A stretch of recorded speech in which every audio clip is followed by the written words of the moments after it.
before I begin, I want to dedicate the shir to the Aliyah's Neshama of Yutabas Rav Yosef. To be Aliyah's Neshama for her in the source of this shir. This shir is about Tu B'Shvat, and Tu B'Shvat is very interesting. I mean, most people understand the concept of Tu B'Shvat, which is the 15th day of Shvat. And obviously it has something to do with fruit, because obviously a lot of people eat fruit, and they make brachas on the fruit and so on, but there has to be something more than just the fact that actually the Chazal call it the Rosh Hashanah of fruit, of fruit and so on, so more on the Mishnah in Rosh Hashanah. So the question is, what does Tu B'Shvat represent on a much more, I hate to use the word mystical, but a more spiritual level? That is the question.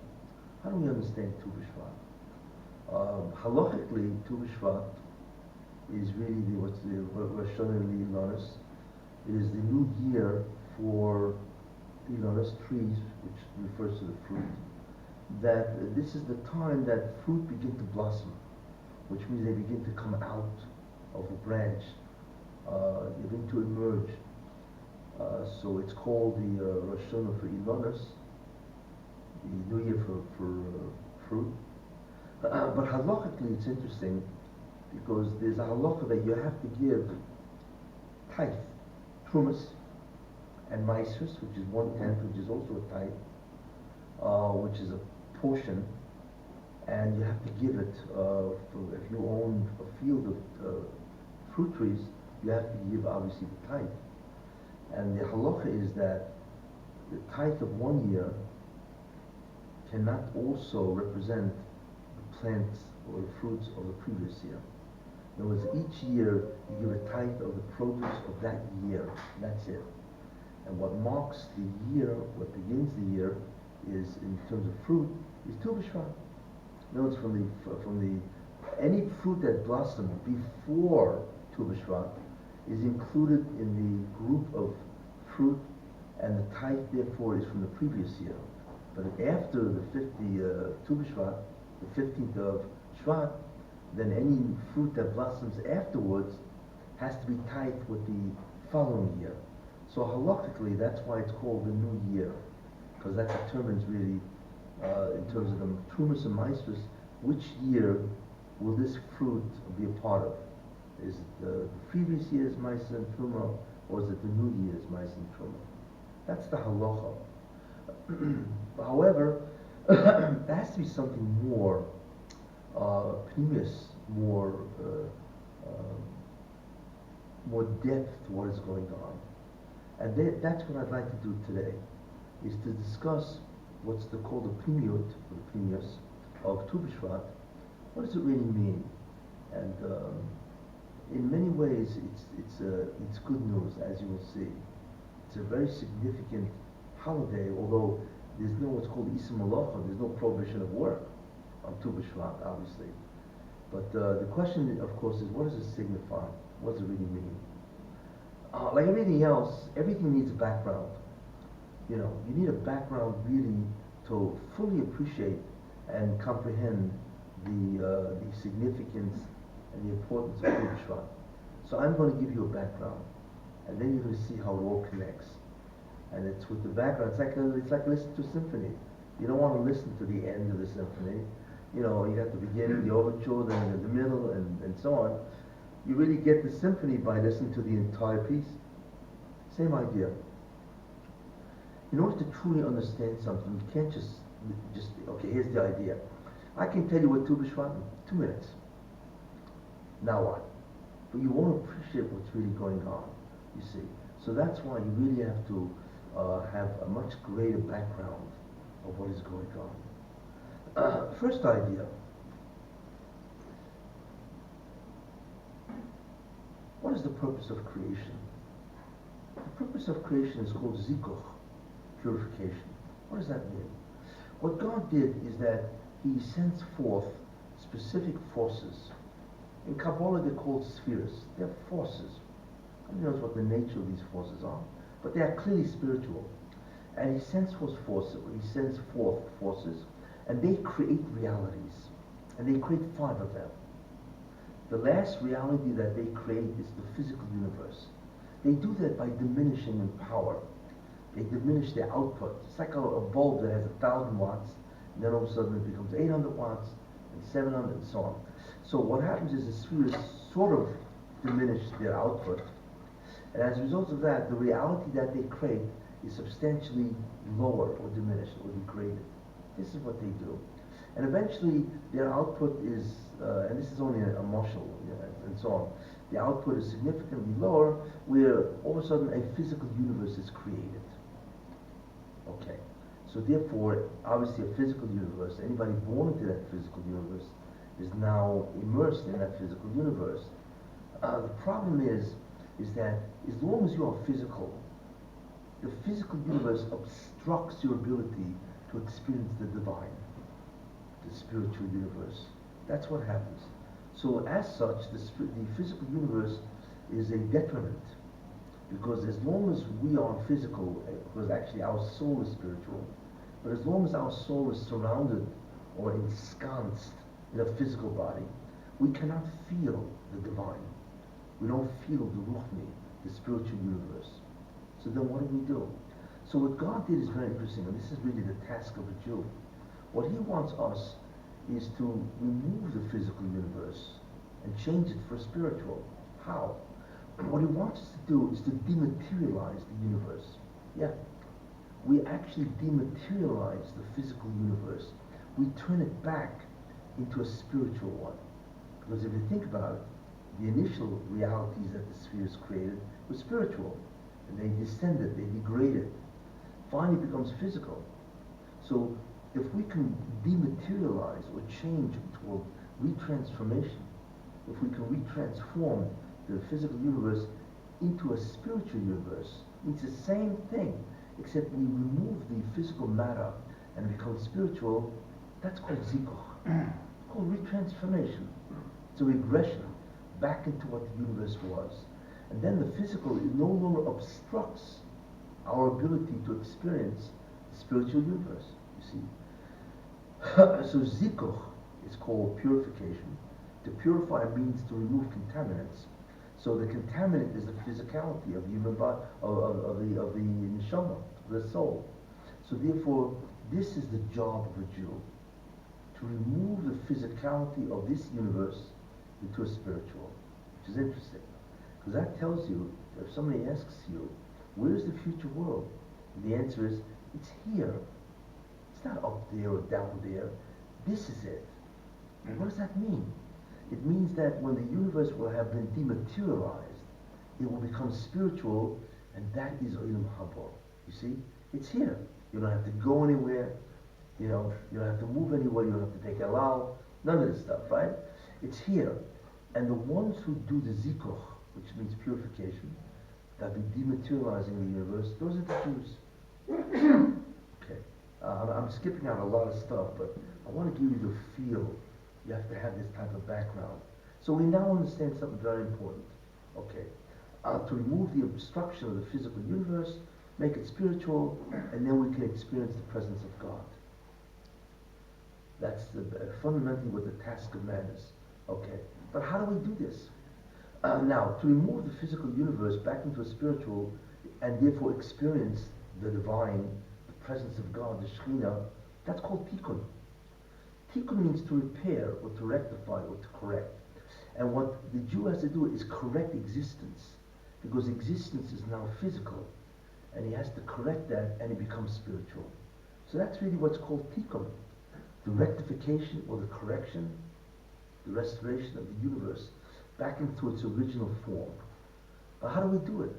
So what God did is he gave 3 different devices, tikkun devices. That's what they're called. And when a Jew is engaged in these devices, the universe changes, but not immediately. We're not getting to why. It's sort of like it's stored up. It's like a battery, stores up a charge. And then at the right time, all that energy that we expended will dematerialize the world at one shot. But it won't happen immediately. There are many reasons for that, but it will happen eventually, you see. What are the tikkun devices? Well, the first device is called mitzvahs. What a mitzvah really is, without going into how it works, what a mitzvah is, it allows the action by a Jew of a mitzvah actually does tikkun. In some aspect, it creates an energy or a force that will dematerialize the entire physical universe. Okay? Even though it doesn't happen now, but it will happen eventually when it's unleashed. Right now it's not unleashed and it's stored. So mitzvahs, that's really what a mitzvah does. When you do a mitzvah, in some way contributes to the energy required to change the physical universe into a spiritual. And that's how we experience God, in that spiritual universe. Okay, but what happens if God knew that the Jews are not going to do mitzvahs all the time? A great deal of the history is where the Jews do not do mitzvahs, right? So then what are we going to do? So what God did, in His wisdom, is He gave a second device. It's a second tikkun device. In other words, the Jews are not going to do mitzvahs. What are they going to do? They're going to do sins, which are contrary to the mitzvah.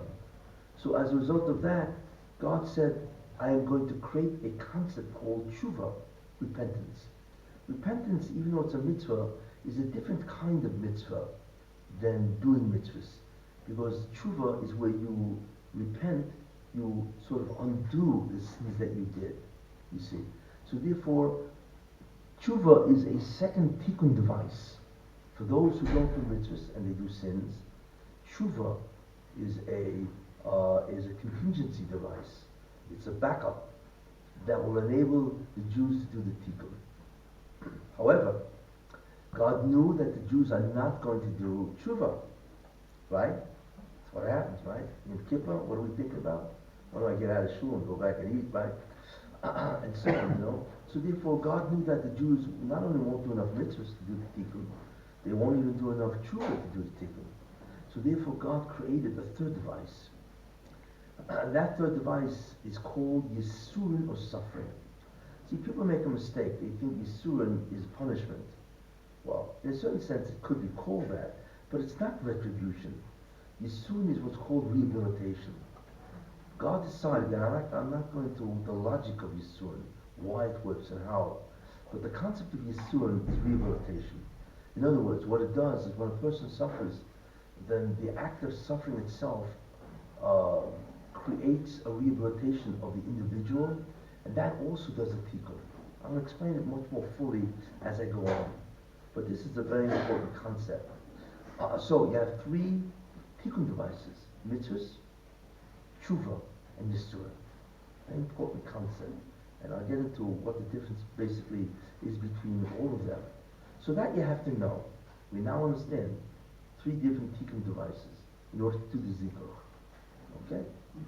Now, next idea that you have to understand is the concept of the relationship that we have with an angel. We have an unusual relationship with a malach called a sultan. Without going into how, which probably I'll talk about Sunday. What is the relationship? Everything is connected to God. God sends forth a force, sort of like a cable that's connected to you. And what that does, it creates you and it maintains your existence. If that course, the cable, would be cut, you would instantly cease to exist, because we need that. And by the way, the force, of course, is the force of the spheres. Anyway, it's a kedusha, a holiness. It's called a shefa, a shpor, whatever word you want to use. But it's something that has to come from Him to us. And therefore, everybody here is connected to God in that way. Now, so it comes down, wherever it comes from, and it connects to us, and we are therefore created instantly, and our existence is maintained. This is what happens. Now, however, what's interesting is that we share this force with another being, without going into the origin of that relationship. What does that mean? It means that the cable comes down as a Y, and it branches out. One side goes into a man, a Jew, and the other side goes into the sultan, an angel. Interesting. And there's a force that comes down that splits. But here's the problem. There's only enough force in that cable where only one side can survive. Not enough. It comes out, if that's the case, that there's a tremendous combat going on between us and the sun. Because once part of the cable comes to us, one part of the cable comes to us, and the other part of the cable goes to the sun. Okay, I'm very brief, but you can get the picture, right? And the problem is that what? Is that if we, and there's only enough kedusha, shefa, hashpor, whatever you want to call it, of the ore of the spheres, there's only enough for one side to exist, you see. Now, it doesn't mean that if one side gets it, the other side disappears. No, because they get it in degrees. If more is coming to one side, so that's less in existence on the other side. Okay?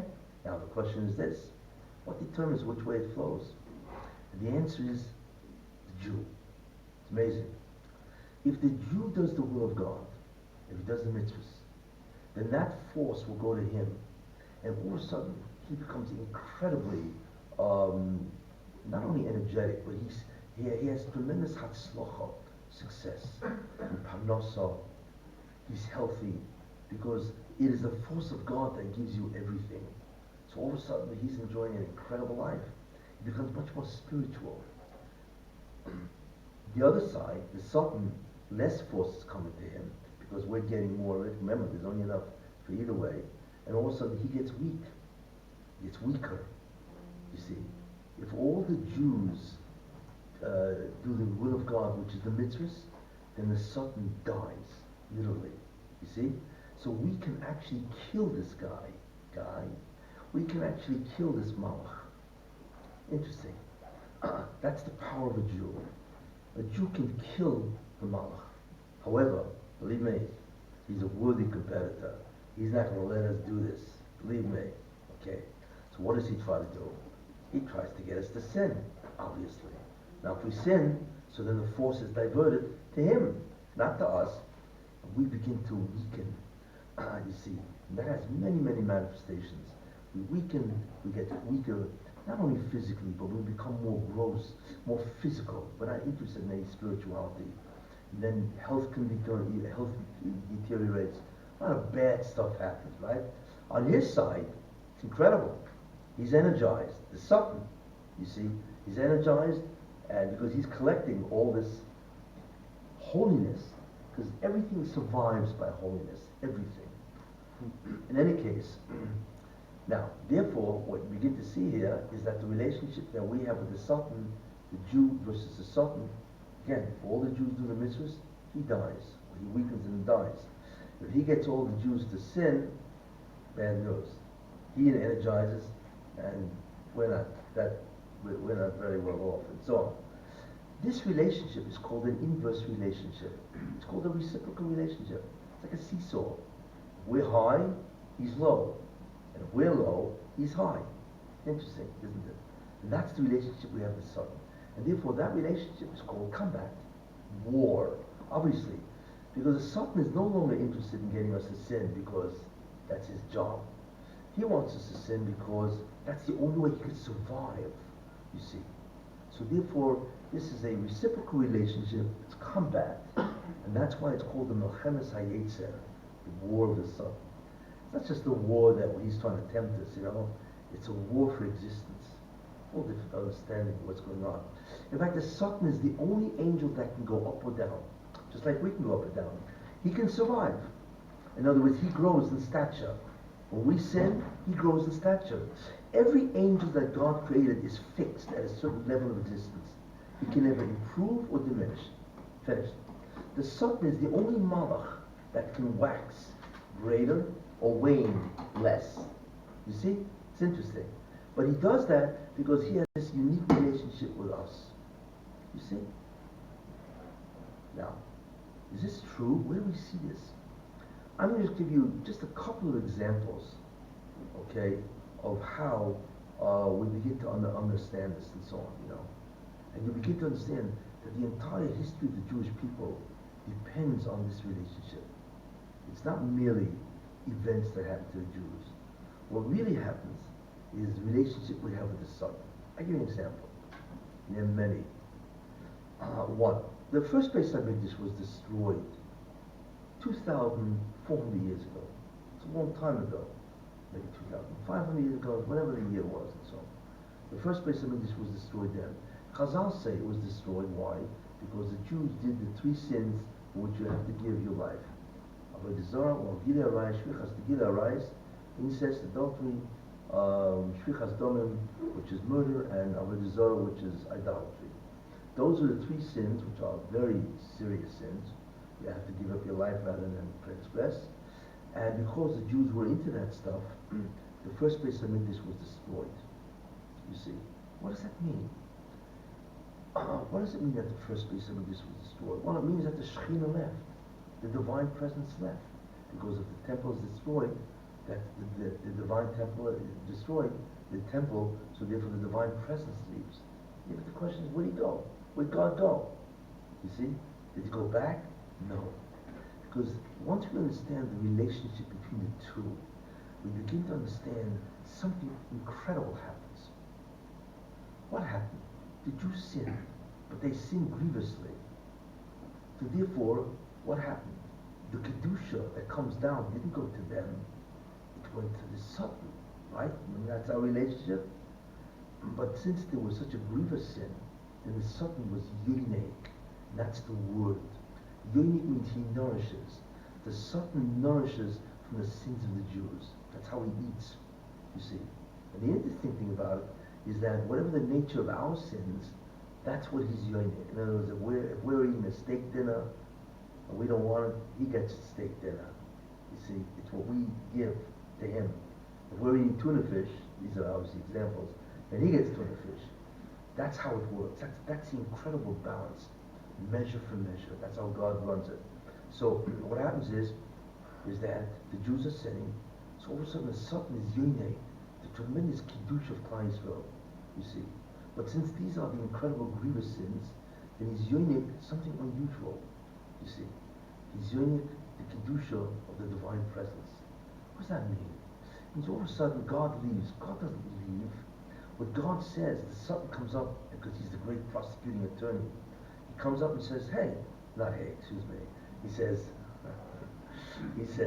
maybe he did say that, who knows. But anyway, he says, these guys are sinning. Come on, I want to eat I want to eat from the holiness that they would have brought down. I want it. And in judgment, which is what he does, God says, fine, you get it. Mida keneged mida. You guys don't want me, so then the Satan gets me. No such thing that the Jews don't want it, that it goes back. No. It's got to come down. The question is, to whom will it come down? So the Satan is Yiboneh. But since the Jews lost the Beis HaMikdash, they lost the Shekhinah. So it comes out that the Satan is Yiboneh from the divine presence itself. From the Shekhinah. That's incredible. He nourishes off the divine presence. Not that God is forced, of course not. But justice demands that the Satan is able to partake of what the Jews could have had. And since they could have had the divine presence, then the Satan can partake of that, of the energy of the divine presence. Now, you're going to say to yourself, why does he want to do that? What does he want to do? Put on a Carlson film? No, what does he want to do with God's divine presence? The answer is no. What he does is the following. The amazing part about it is that 2,500 years ago, when the first Beis HaMikdash was destroyed, do you know that the major religions of the world emerged? Were founded? I'll show you. Okay? One, Greeks. The whole Greek, the sciences of the Greek was found. Archimedes, Archimedes, he was much later. Aristotle, okay? Plato, Parmenides, okay? Pythagoras. They lived at the time of the destruction of the Beis HaMikdash. You see, Greek thinking. Not only that, that's in the West. In the East, Buddhism was founded. That's when Buddha lived. Yeah, hundreds of millions of Buddhists. Confucius lived at that time, the religion of China. Not really a religion, but certainly an ethical code of China. He lived. Lao Tzu, the founder of Taoism. It's amazing that the origins of Eastern religions emerged at the time that we lost the Beis HaMikdash. Not only that, but Rome became an empire, not an empire. Rome overthrew the Etruscans in 525 BCE, probably later. But they began the journey of becoming a world power. Why? Because when we lose the ability to access God, and that's when prophecy stopped, then the Goyim access the ability to also understand God in their way. So therefore you have major religions that emerge when we lose the divine presence. You have Buddhism, Taoism, Confucianism, you see, you have Greek thinking, which is the Hasog of the Torah and so on, and right? And you have the whole concept of the Shlita, the might of Rome. All of that emerged at that point in time. Why? Because we lost it, he gets it. What's the purpose of this? Because the Sultan wants to use it to destroy the Jews. You see, that's what he does. Because he doesn't want the Jews to do mitzvahs, you see. So he uses it, in a certain sense, to be able to empower himself to continue. So, that's the first Beis HaMikdash. Let's take a look at the second Beis HaMikdash. Second Beis HaMikdash was destroyed approximately 2,000 years ago, you see. Why? So the Chazal say, the reason why it was destroyed is because of sinas chinam, baseless hatred. Lashon hara, sinas chinam, this is always what destroys the Jews. Where every Jew hates you, just astounding to watch the incredible amount of separation of Jews, the animosity that one Jew bears to another. I mean, I might as well just say the one word, Amona. It's an incredible display of sinas chinam. Okay, anyway, so this is with us all the time, and so on, So it says that the second Beis HaMikdash was destroyed because of sinas chinam and also lashon hara, and so on. I'll get into that and so on, So wait a minute. What happens when the Beis HaMikdash is destroyed? And what happens to God? He doesn't leave. The Sultan is able to be unique, to nourish all the divine presence. Because that's the deal, measure for measure.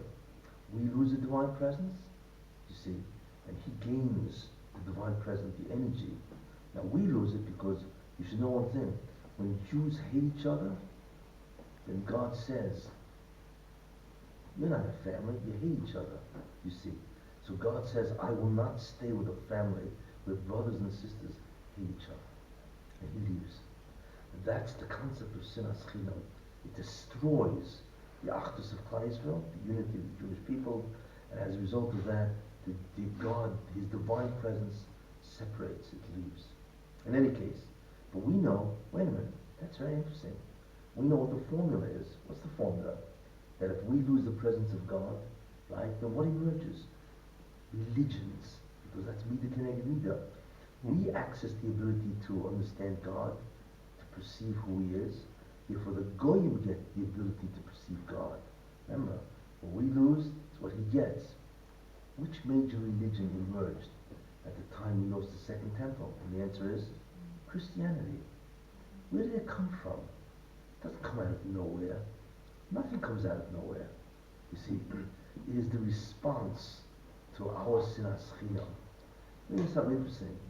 Most religions have nothing to do with Judaism. Yeah, there's Judaism, and there's major religions, and one has nothing to do with the other, and so on, But Christianity is a very interesting religion, you see. Christianity is called in Yiddish a Moshe Kapoya. A Moshe Kapoya, for those who know Yiddish, means somebody does exactly the opposite of what you do. The exact opposite. Let's see how it works. We say that what? That we have the Torah. They say they have the New Testament. We say that we are the house of Israel. They say, replacement theology, they are the house of Israel. We say that we have the Messiah. They say they have the Messiah. It's incredible, isn't it? Even the Pope was a yarmulke. Yeah. Right? Yeah. What's he doing with a yarmulke? Right? Because that's Judaism on its head. That's what it is. They take everything we had and they use it, you see? And therefore that's an exact opposite. That's the measure for measure that God said. You want to hate each other? Right? I'm out of here. But once I'm out of here, I'm on the other side. And the something can be Yiboneh from my Kedusha, the force, the energy of the divine presence. And what that creates is religion, Christianity, which is astounding when you think about that. Now, what's even more astounding is why did we lose the Beis Hamikdash? Because of Sinas Chinam and Lashon Hara, which the Mashod Mechavis Chaim says it was Lashon Hara that destroyed, because that comes from baseless hatred. Think about that. Because we lost the Beis Hamikdash because of Lashon Hara, okay? Then, what is the greatest document ever written that is pure Lashon Hara? The answer is the New Testament. The New Testament is filled with lies about Jews. Filled with it. What is that? That's called Motzi Shema. That's Lashon Hara. You see, why? Fake news. What? Fake news. Fake news.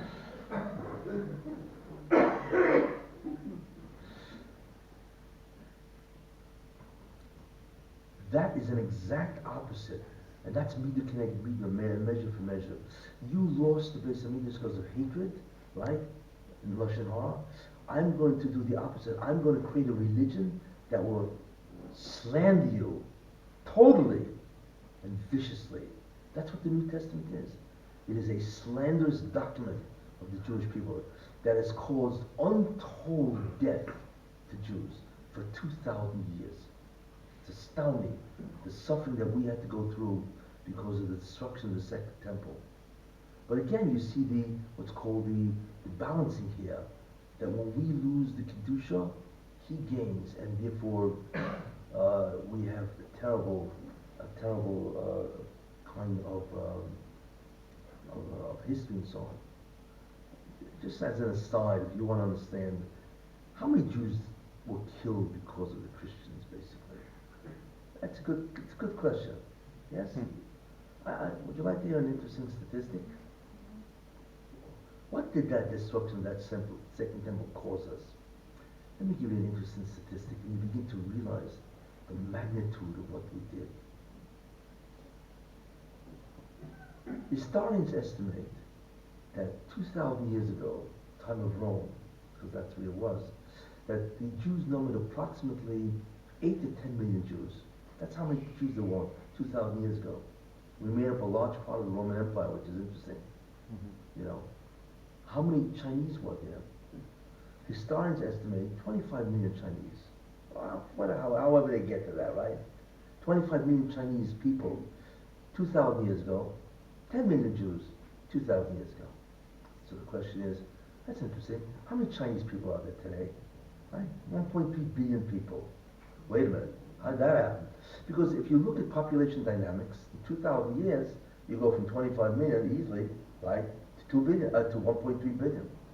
But wait a minute. If we were 10 million Jews then, right, we should number approximately 500 million Jews in the same proportion. They went from 25 million to 1.3 billion, right? We go from 10 million to about 500 million. 500 million? Do you know how many Jews there are today? Maybe 14 million. Where is everybody? Right? Now we understand why. Because the Chinese were not persecuted, but the Jews were persecuted consistently for 2,000 years. You see? So therefore, imagine if we would have 500 million Jews, right? It's incredible. Could you imagine how many shuls there would be? And how many rabbis there would be? You know? And how much fundraising there would have to be? Right? It's incredible. In any case, that gives you an inkling of what happened. But not only that, the real question is, wait a minute, we don't go back 2,000 years when we had 10 million Jews.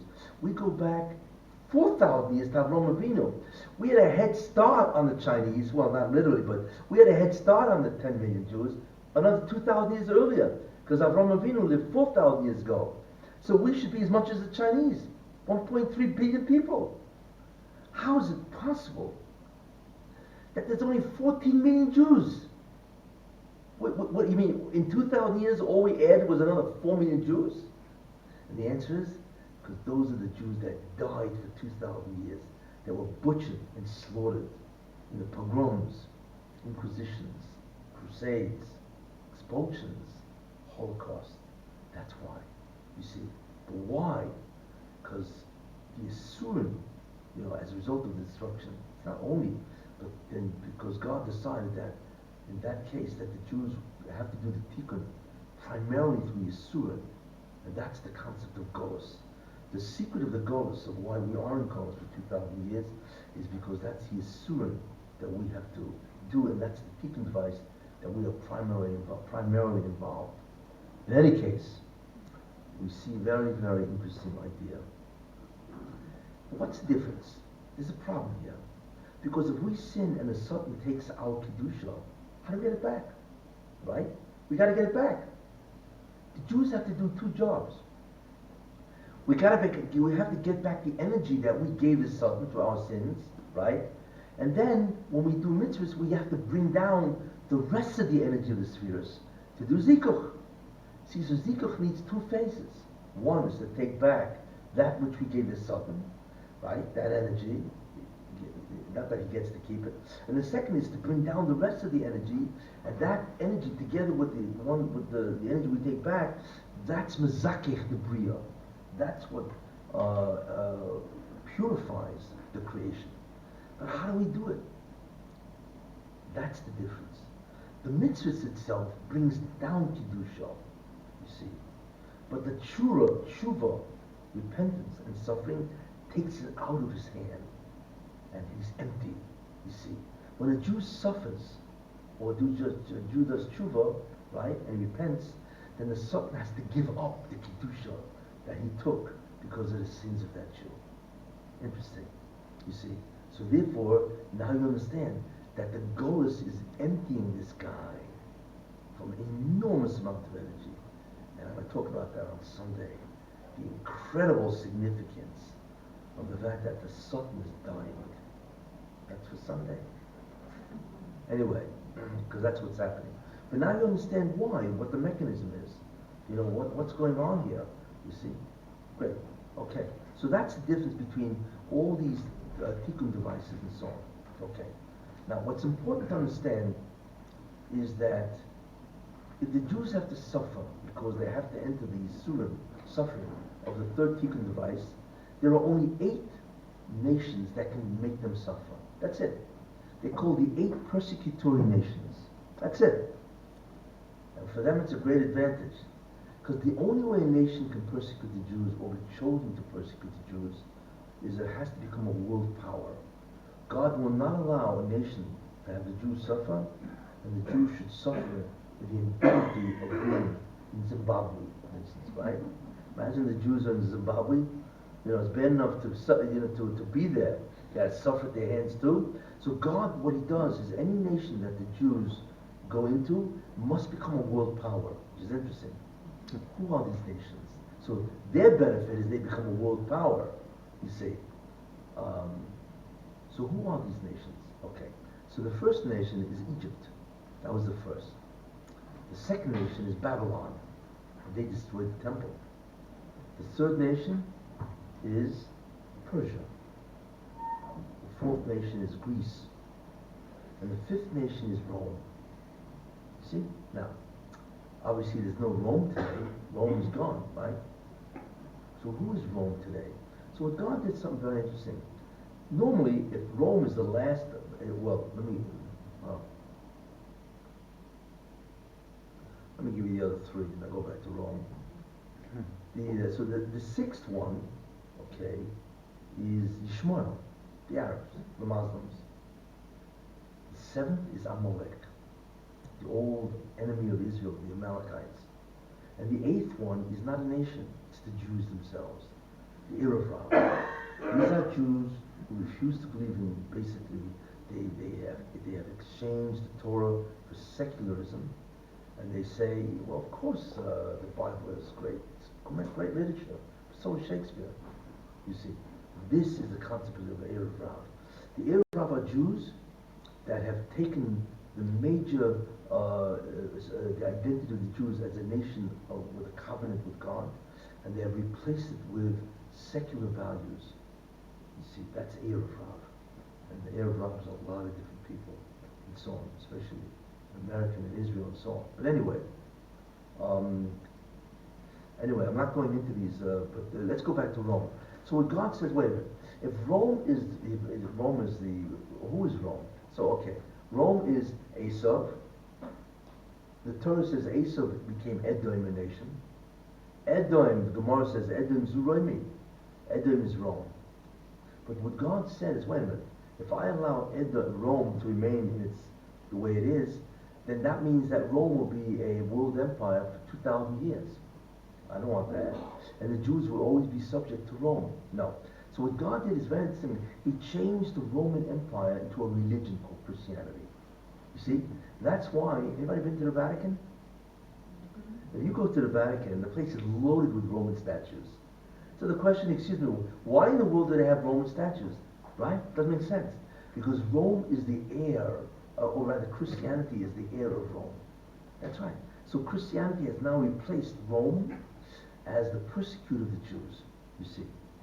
And Rome and Christianity is Western civilization. And they are the greatest of the Mastachnim.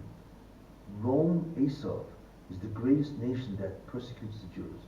They're the last, and they're the longest. And what's interesting is, where's the seat of Rome? Where's the seat? The seat of Rome is the Vatican, right? Italy, right? If you spell out Vatican in Hebrew, Vatican, and you jumble the letters, it spells out Tikkun. Tikkun, correct. Yeah. And I always find it interesting that Vatican, which is Rome, right, is shaped like a boot. Remember your geography, right? Who does the Torah characterize as a boot? Esau. Remember it says that Jacob was holding on to the heel of Esau? Sure, it's a boot. And then if you look at Italy, it looks just like a boot. Interesting and so on. But in any case, so Christianity, which is Western civilization, is the major nation that persecutes the Jews. And I just showed you, we're looking at a loss of 480 million Jews because of Christianity, because that religion existed. Most people don't even know this, but it is a staggering statistic of what the Jews have been decimated by Christianity. In fact, more people have been killed in the name of their guy than all wars combined. And just as a personal note, I always fume at the Pope. This guy has the gall to represent peace and love. Of course they tell you, turn the other cheek. But what they forgot to tell you is that your cheek is what they turn. You see. They have the goal to talk about peace and love. When more people have been killed in the name of Christianity than all the wars combined, this is the religion of peace and love. Anyway,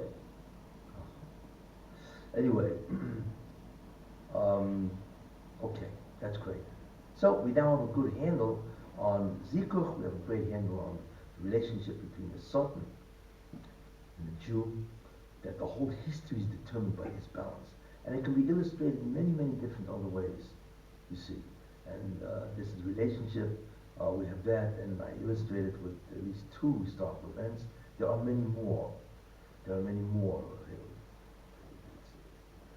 History is loaded with this stuff, the interchange between the Sultan and the Jew, you see. What is the negative of Islam in relation to Judaism? Right. I'm not up to Islam yet.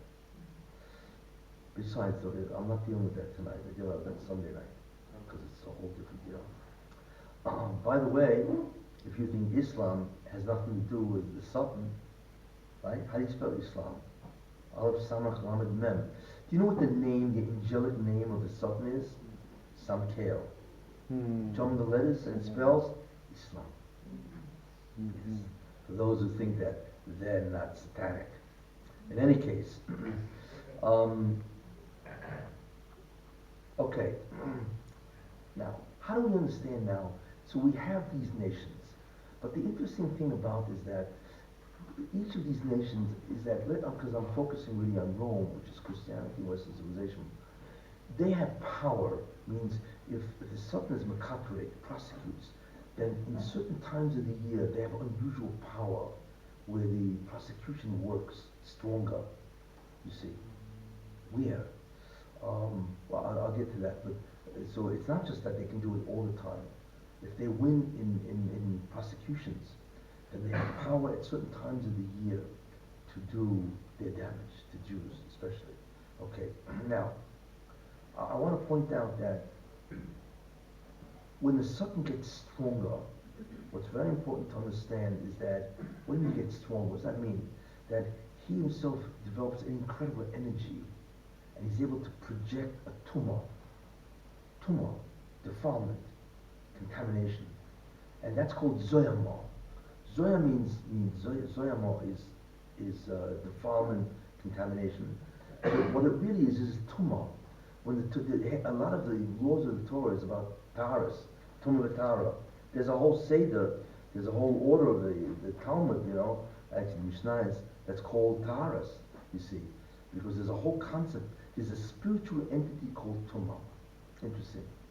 And the Torah deals with that very extensively and so on, But what is tumah really? It's interesting what it really is and so on, If you walk over to a dead body, or if you walk over to a dead body, the dead body is tameh. It's tameh. A certain level of tumah. Okay? And you walk over to the body and you look at it, nothing happens. You have to relate to it. The greatest form of relationship is you touch the dead body. If you touch the dead body, then you become tameh, without getting into all the laws. Right? So therefore, the way to become, if you are toho, tahara means the absence of tumah. That's all it means. The absence of tumah is tahara. If you're toho, because let's say you just went to the mikveh or whatever, right? And you walk over to a dead body and you touch it, that you become tameh. Now, what's interesting is that it would look like the tumah of that body goes into you, because you touched it, right? Mm-hmm. But that's interesting. Not really what happens. What really seems to happen is that we are all contaminated from the sin of Adam Rishon, you see. So therefore, I really didn't explain it, so I didn't give you an introduction to this. But the main idea, I don't like to give ideas that I haven't produced with some background information. I'm afraid that I haven't given you background information. A person's tameh. Let's look this way. Okay. Tumah is a spiritual entity that comes from the zoyama, the tumah in your body. Okay, how you got it and so on. Okay. Everybody's tameh initially, even when you're born. Why? Because of the sin of Adam Rishon. Without getting into that. Okay. If you somehow relate to an object which is tameh, you become tameh. Why? Because tumah is really surface zoyama. It's interesting. You cannot get rid of the zoyama in you. That's part of the physical universe. But if you become tameh, then the zoyama in you rises and you become tameh. Tumah is really surface zoyama. And the only way to become tameh is you have to relate to another object which is tameh. Okay? So when you look at that, you can distinguish 5 different ideas or stages of tumah. First stage is your tameh. But the interesting thing about it that if you're tameh, because the spiritual entity of tumah, whatever that is, went into you. Let's say you touch the dead body and you're not tameh. Fine. Can you go to the mikveh? No. Well, you can't go to the mikveh. Can you do the paraduma? But let's say you touch a carcass of an animal, the vela. You become tameh. Now, can you go to the mikveh? No. The tumah cannot be removed for 7 days or whatever. You see, it's called durational tumah. Means you cannot remove the tumah. So that's the first stage of tumah. The second stage of tumah is where you're still tameh, but it can be removed if you go to a mikveh. So as long as you don't go to the mikveh, it's not removed. But if you decide to go, you can remove it. That's the second stage of tumah. It's removable tumah. You see. Third stage of tumah is when you actually go to the mikveh, right? And all of a sudden the tumah is gone. Because when you go into a mikveh, the mikveh has the incredible capacity to move the tumah up. In other words, the tumah cannot enter that water. So when you immerse in the water and you put your head all the way in it, so the tumah is ejected, because the tumah cannot go into 40 saw of water, of rainwater. It's interesting. You see, so that's how it works, you see. So if you immerse in a mikveh and you're only halfway there, you're still tummy, because the tumah is still in you. But when you go down, down, down, and all of a sudden the water covers your head, the tumah cannot go into that body of water. That's the decree. So immediately it's ejected from your body. And of course, once it's ejected, it's out. And when you get up, you're tall. No more tumah. See? So the first stage of tumah is when you're tummy, but it's durational. It cannot go out, no matter what you do. After a certain amount of time, let's say 7 days, it's removable, but you still have to go to the mikveh. Third stage is when you go to the mikveh and you're not tall. 3 stages. But wait a minute. You can always be reintroduced to tumah. You can become tummy again, right?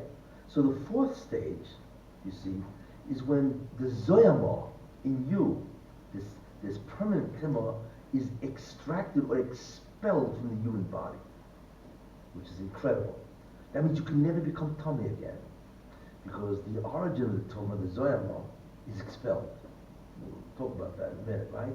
But wait a minute, it may be expelled, but the something's still around. Maybe he's still trying to get back into you. So the 5th stage is the death of the son. That's the end of tumah. You can never become tummy again. Interesting, 5 stages, you see. Why is this important?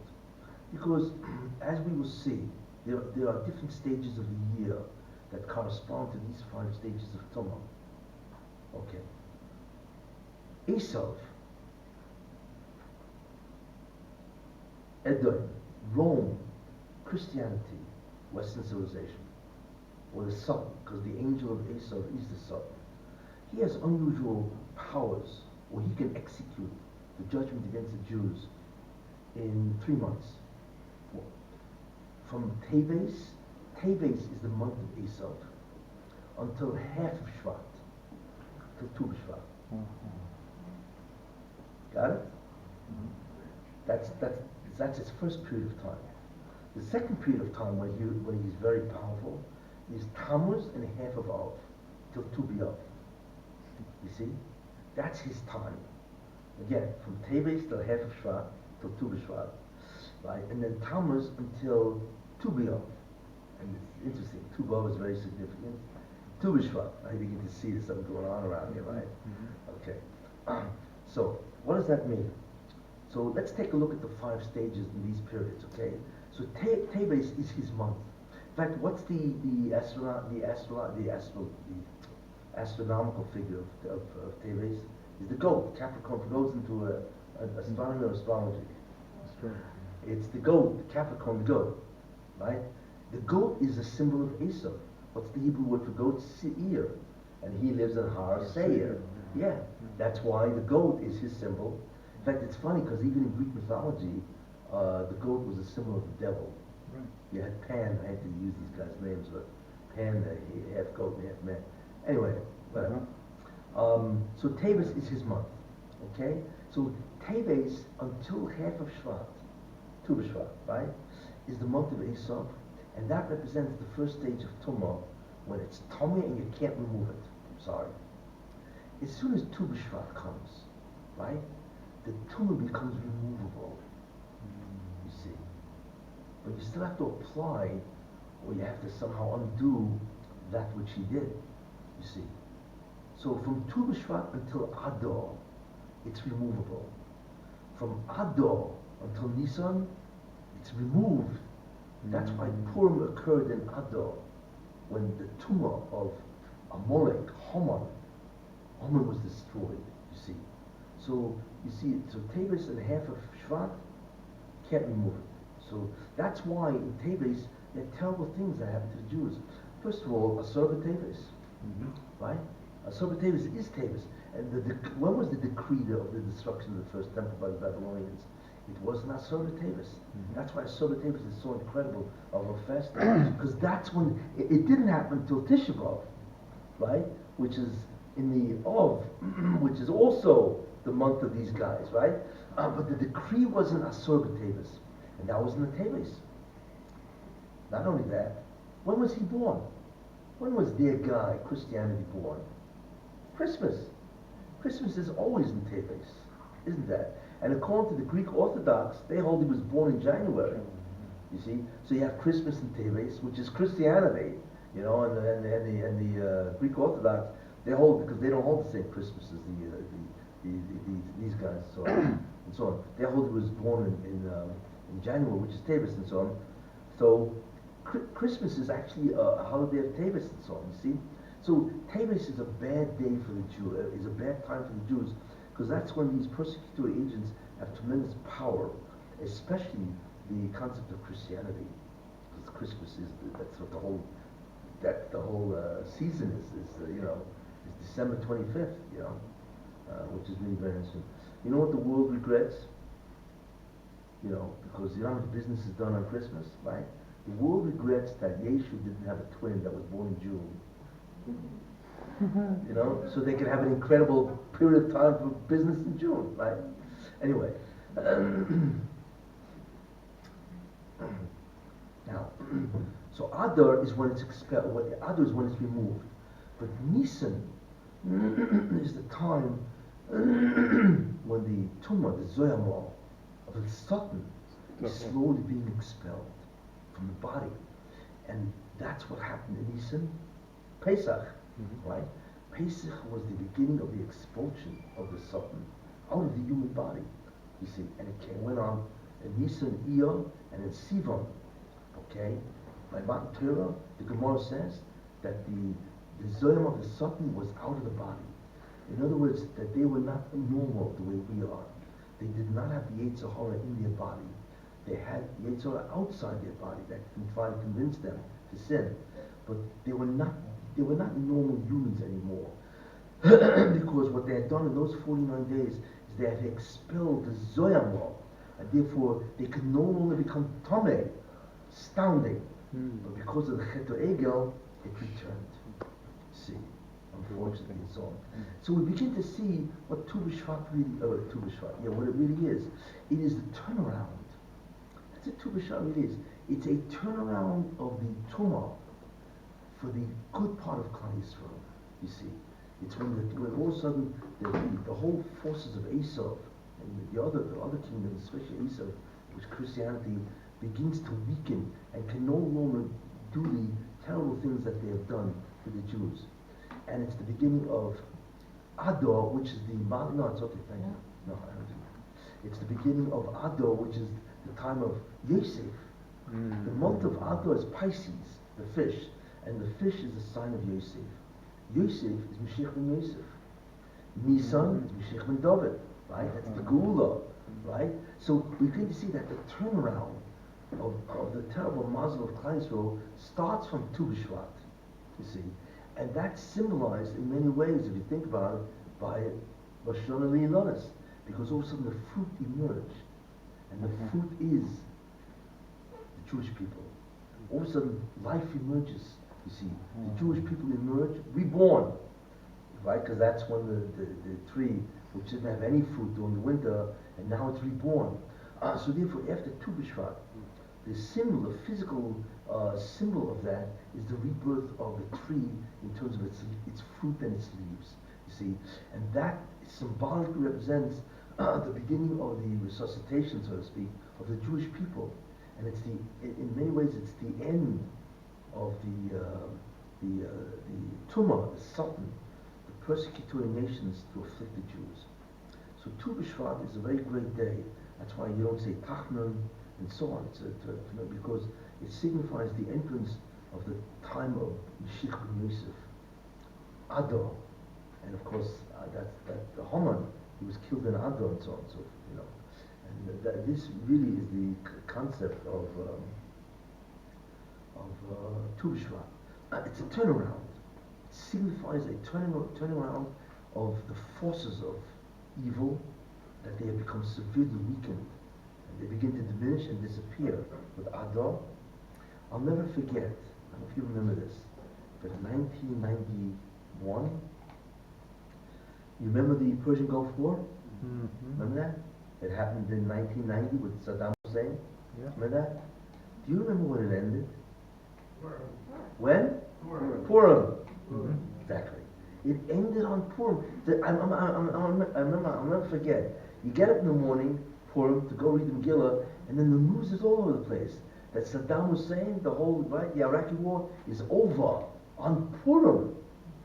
You know, what is that supposed to tell you, right? Yeah. Because that's when the Tumah, the Klippus, Kabbalah is called the Klippus, so you know, that's when they're vanquished. You see, so Adar is that's why it says Mishenichnis Adar, Marvin be Simcha. Why? Because after Tu B'Shvat it becomes removable, but in Adar it's removed, and that's why many great things happen in Adar. That's why they say if you got a din Torah with a goy, take him in Adar, because you'll win.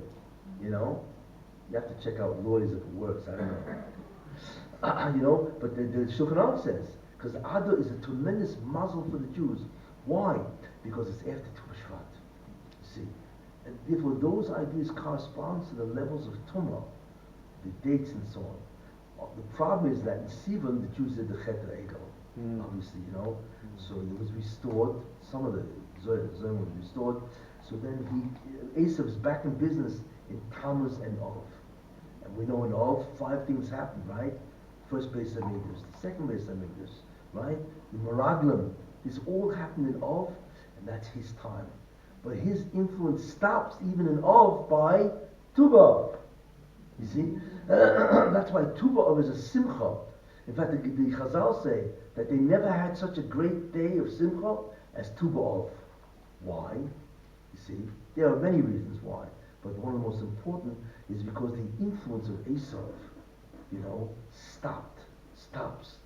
And even though he can, obviously they can prosecute Jews, but the influence to punish the Jews is no longer is anywhere near as potent as it could have been at the time of Ov.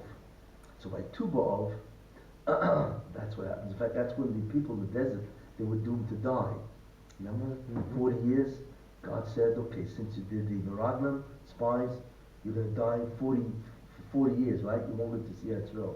So what they do, so every Tisha B'Av, they would, every Jew, those that were from 20 and 60, whatever, they would dig a grave, and they would all they would go to sleep in that grave every night. That's where they went to sleep for 5 nights. Actually, 6 nights. 6, 7, whatever. From Tisha B'Av until Tu B'Av. And Tu B'Av, so Jews would die. A guy wouldn't wake up. You know, it's like he prepared his own grave. You know, and that was a decree because of the Chet Egel. But when was the last night? You died. On Tu B'Av, if you got up, that's it. You knew you were going to live another year. It's like, you know, that was the good news and the bad news. You know, the bad news is that you got 6 days to drop dead. The good news is that if you didn't drop dead, you were guaranteed to live.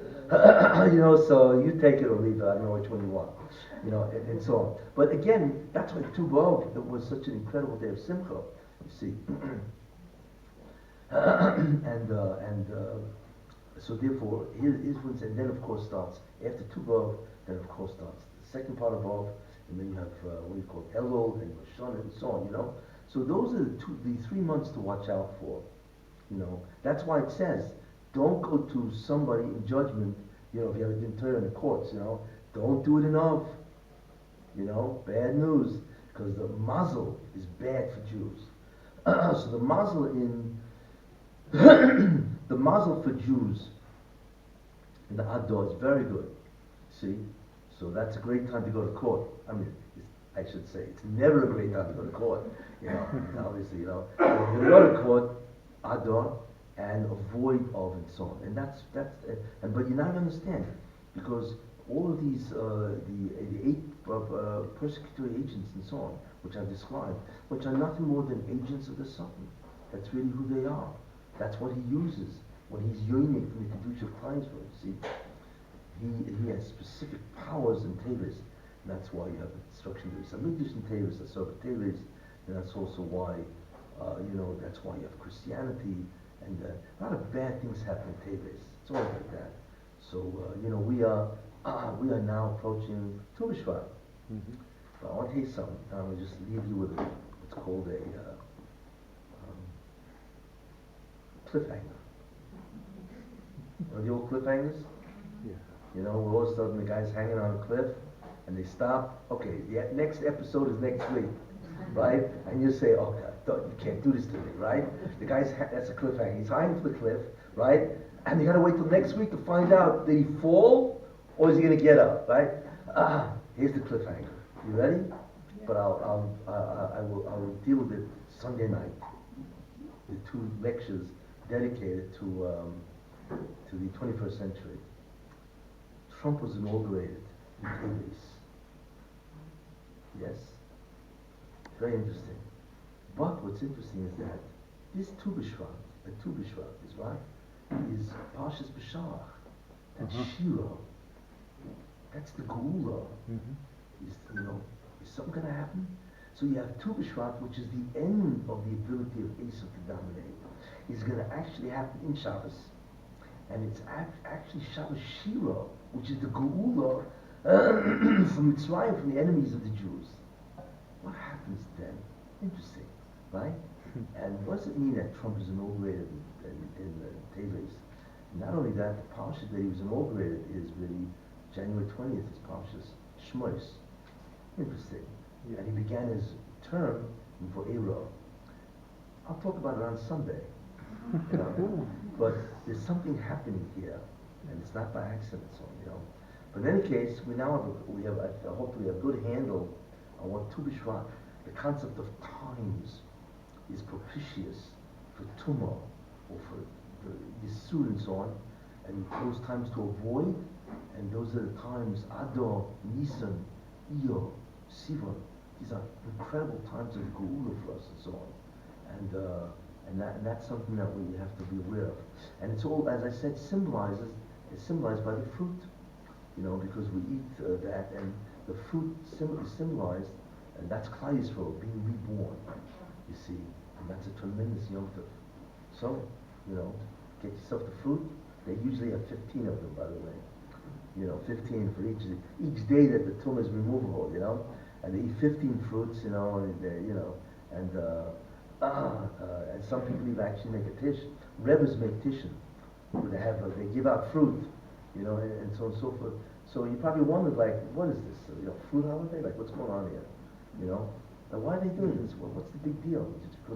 Just because the halacha says that you can give mice and truma and maisa, which year does it belong that the tithe can be applied to? Okay, now what? No, because Tu B'Shvat is a tremendous yontif for us, because it signals the beginning of the end of the koyach of the Satan to dominate the Jews. And I believe, in a certain sense, that it's his last, which we will talk on Sunday. Yeah. Thank you. Any questions? Questions? Now, after talking all about food, I'm hungry anyway. Anybody got an apple out there? Are you taking questions? Yeah. Anybody want to get some? What was that? I have a question. Okay. Could you just explain a bit more about how Rosh fits into the whole thought of Hara and Tumah? How Rosh Hashanah fits in? Yeah. In terms of Tumah? Yeah, you see, because that's the time when there's Judgment. no war. Yeah. Judgment, yeah. How does that fit in? Well, it's a whole different. It would take too long. You have to understand. The holidays have a cycle. You don't realize that. Let me tell you this. Okay, I don't want to. I'll do you a favor. I don't want you to walk away empty-handed.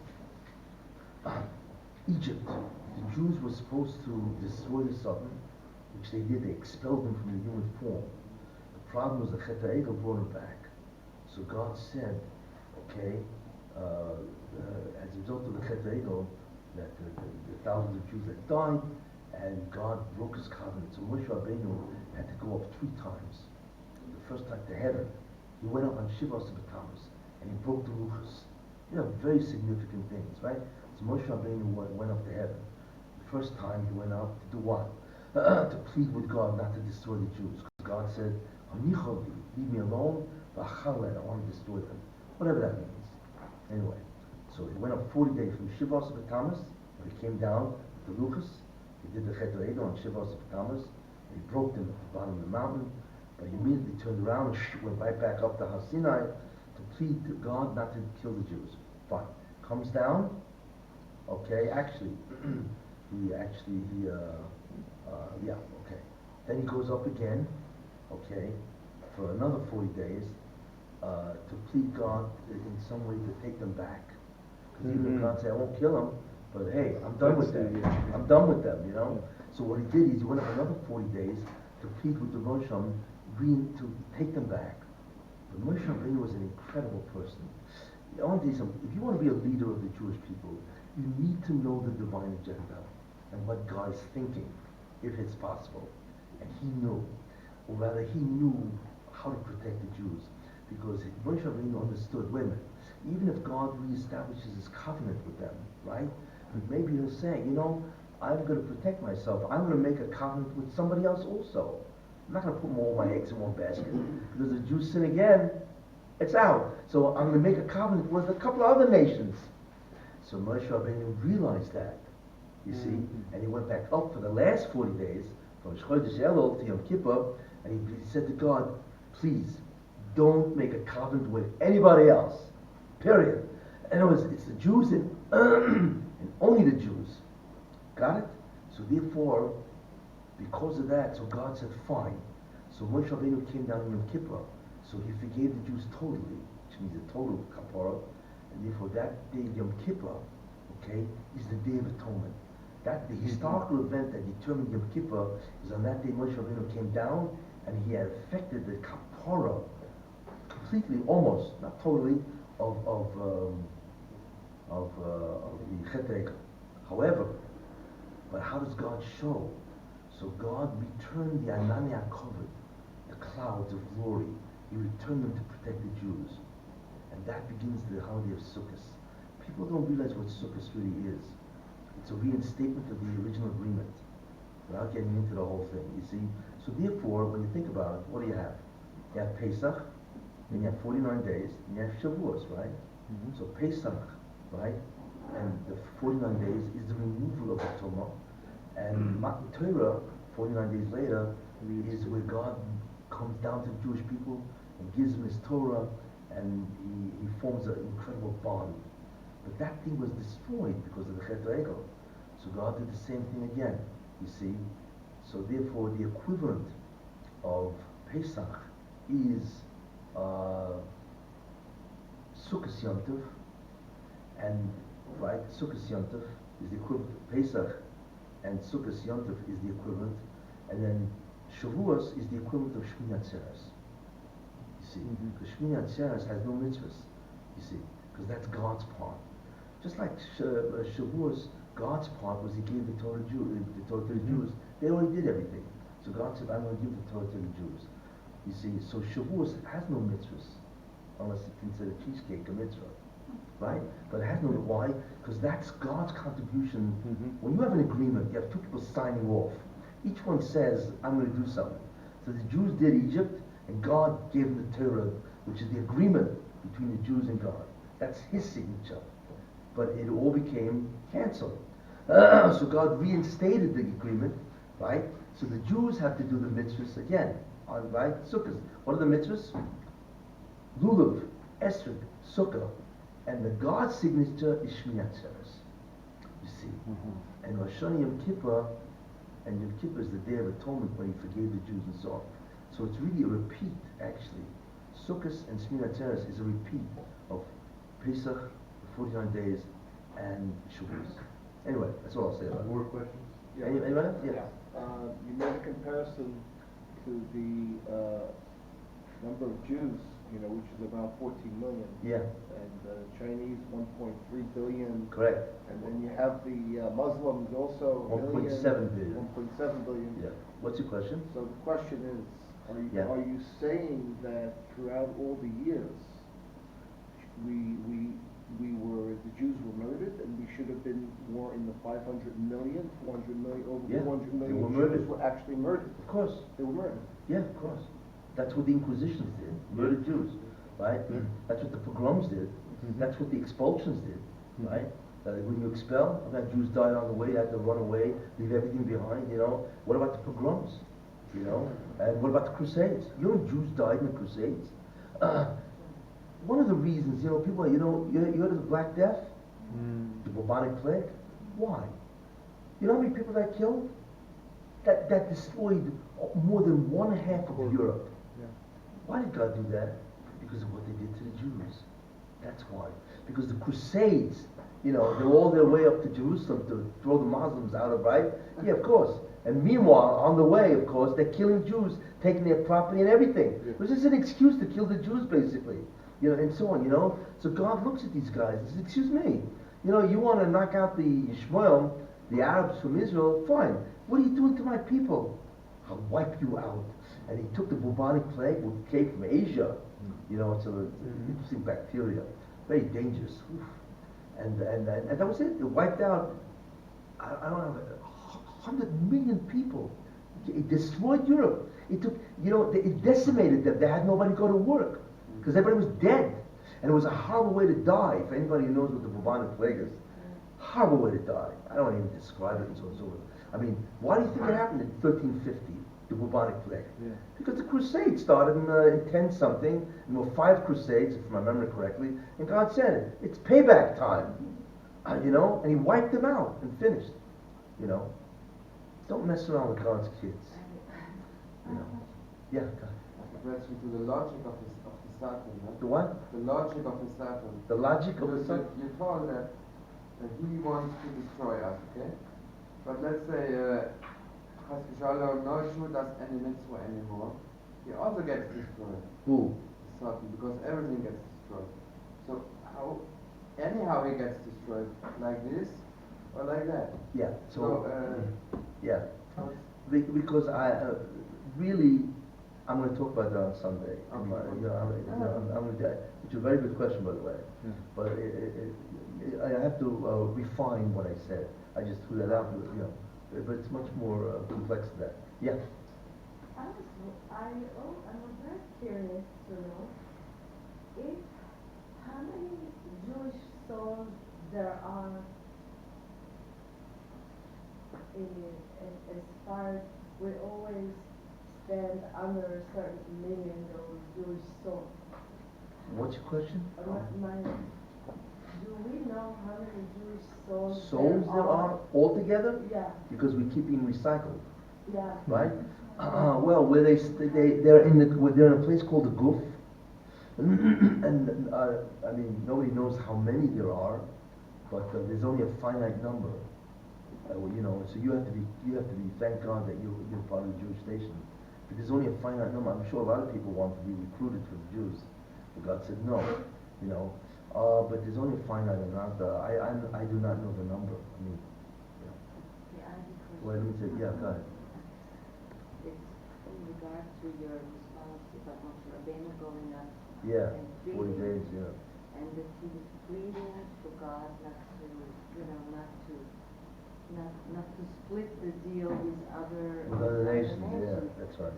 But God promised to Abraham, Yitzchak, and Yaakov. Yeah, He the made what? a promise The what? that that he will give, the land and Yeah, but remember, first of all, if you sign a contract, if you so how breach, could he? wait, first of all, it's a breach of contract. When they did the Chet Egel, that was a breach, wasn't it?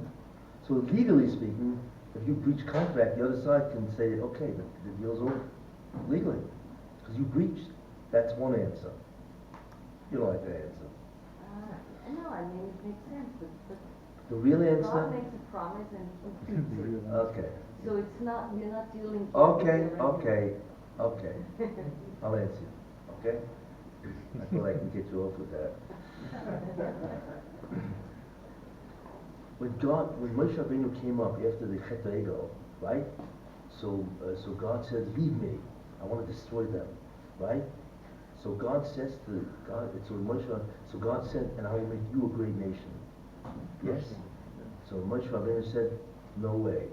If you want to destroy the Jews, take me out with them, right? So God says, Solachti kidvorecha. I have forgiven according to your words. What does that mean? What you just said. Because God swore to Avram, Yitzchak, and Yaakov that the tikkun, that's the Torah, right? The tikkun can only come to the Jews. Which Jews? The descendants of Avram, Yitzchak, and Yaakov. Wait. So then how could God say, I'll destroy them? Right? That's why God had to make Moshe Rabbeinu. The Jews will come out of Moshe, so he still keeps his promise to Avram, Yitzchak, and Yaakov. You see? Got it? So when Moshe Rabbeinu said no, so God had, right? So God said, I forgive them, Solachti, I forgive them according to your words, because now that you refused, I need to allow all the Jews to survive. Or else I break my promise to Avram, Yitzchak, Yaakov. See, Moshe Rabbeinu knew that he was the out, that he was going to give God the exit. He said, no way. You know, you want to do that, do it on your own, don't bother me. You know, in that sense. In other words, I'm not going to give you a pretext to destroy the Jews, because the Roshim had to keep the promise. You see, so if he destroyed the Jews, and Moshe Rabbeinu is not the next of forerunner of the Jewish nation, then God broke his promise. He doesn't want to do that, so Moshe Rabbeinu has to accept that, or else God can't destroy them. So Moshe Rabbeinu said, no, don't look at me, I'm not doing this, I'm out with them. So then God had no other recourse. But he couldn't destroy the Jews, right? And he allowed them to survive. And that is Merumas, alluded to him, Solachti Kivrecha. I have forgiven according to your words, because since you refused, I have no option but to allow them to survive. What a lawyer. Beautiful question. Yeah. So I'm wondering if there's a talk about Tu B'Shvat Adar Nisan. Yeah. And is it the case that the process of Tahara proceeds and grows and peaks on Pesach? It sort of sounds like that, because then after the Chag, we start with the Omer, and that becomes a little bit of a rough period again until. No, the Omer is the 49 days. Because Right, there, yeah, morning- how many Memteshai Tumah? How many levels of Tumah were there? 49. 49. There may more, right? So the Jews had to expel the satanic influence over them those 49 days. permutations. So they got rid of the 49 levels of Tumah. That's why they Right. 49. You're referring to the Omer period. What? The Omer period. The Omer period is. Who? Not the Omer. Availers. During the. No, Rabbi Kiva, the whole thing, you know, the days that was set. Where are we at? I don't know what you are. We still asking the question? Yeah, he's referring to the Availers that takes place during the Omer. No, that's Calling it Rebbe the Omer. Akiva. That's not Yeah. that's not the Chet HaEgel. That's because of Rebbe Akiva. I know, but historically, we still observing all these, you know, Abelis practices. Of who? Because of who? Okay, because of. Because of the death of 24,000 Talmidim. That's what. It's not related to the Right. Omer.